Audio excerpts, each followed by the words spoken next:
सयोपा शीर्षक राजा अनिरुद्ध और रानी मृणालिनी की अमर प्रेम गाथा। यह कहानी एक शक्तिशाली राज्य के राजा अनिरुद्ध और एक साहसी बुद्धिमान युवती मृणालिनी की है, जिनकी मुलाकात एक युद्ध में होती है। राजा अनिरुद्ध को मृणालिनी का साहस और उसके लोगों के प्रति समर्पण मोह लेता है, और यहीं से उनकी प्रेम कहानी का आरंभ होता है। दोनों के प्रेम को कई बाधाओं, राजसी षड्यंत्रों, युद्ध और अलगाव की चुनौतियों का सामना करना पड़ता है, लेकिन अंततः उनका प्रेम विजयी होता है। कहानी एक युद्ध के दृश्य से शुरू होती है, जहां राजा अनिरुद्ध अपने दुश्मनों से लड़ रहे हैं।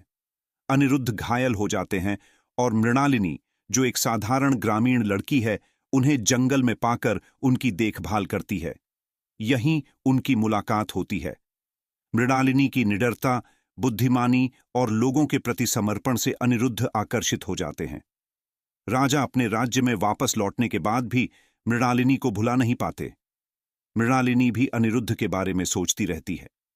कुछ समय बाद अनिरुद्ध मृणालिनी से मिलने दोबारा जाते हैं और धीरे धीरे उनका रिश्ता मजबूत होता है। दोनों जंगल के एक स्थान पर मिलते रहते हैं, जहां उनकी प्रेम कहानी का बीज अंकुरित होता है। राज दरबार में राजा की इस प्रेम कहानी के खिलाफ षड्यंत्र रचने वाले लोग हैं, जो नहीं चाहते कि राजा किसी साधारण लड़की से विवाह करें। मृणालिनी का परिवार, जो एक सामान्य ग्रामीण परिवार है, उसे राजा के प्रेम के प्रति चेतावनी देता है। एक ओर दरबार और परिवार का विरोध है, और दूसरी ओर राजा का प्रेम और उनकी प्रतिबद्धता है। दोनों के लिए यह कठिन समय है।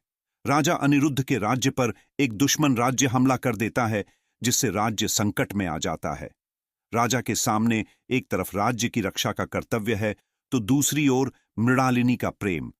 यह कहानी का भावनात्मक चरमोत्कर्ष है। मृणालिनी अपने साहस और बुद्धिमानी से राजा की मदद करती है, जिससे युद्ध में विजय मिलती है।